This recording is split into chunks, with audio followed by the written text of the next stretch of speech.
खिला देती थी और उसे खाने के बाद उसका गुस्सा रफू चक्कर। नानी, तभी तो मुझे भी वड़ा पाव पसंद है। मन करता है खाती जाऊं खाती जाऊं।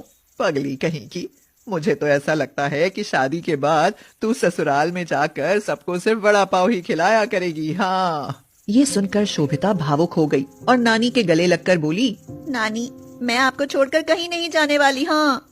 शकुंतला अपनी आंखों से आंसू छिपाती हुई वड़ा पाव बनाने चली गई। ग्रेजुएशन होने के बाद शोभिता एक कंपनी में नौकरी करने लगी। वहीं उसकी मुलाकात अमित से हुई। अमित उसी कंपनी में दिल्ली से कुछ दिनों के लिए ट्रेनिंग करने आया था। शोभिता इतनी सुंदर थी कि उसे जो कोई भी देखता उसका दीवाना हो जाता। अमित का दिल भी उस पर आ गया। शुभिता, यूं तो मैंने शुरू से ही लड़कियों के साथ जॉब की है, लेकिन जब से तुमसे मिला हूं तुम्हारे अलावा कुछ सोच ही नहीं पाता। मैं तुम्हारे परिवार से हमारी शादी की बात करना चाहता हूं।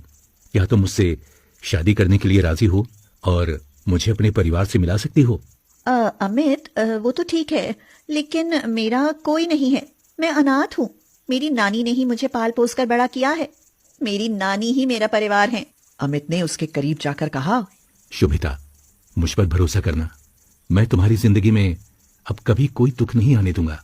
अच्छी खासी नौकरी थी और लड़का भी कुछ कम नहीं था। ये सोचकर शकुंतला ने उनकी शादी के लिए हाँ कर दी।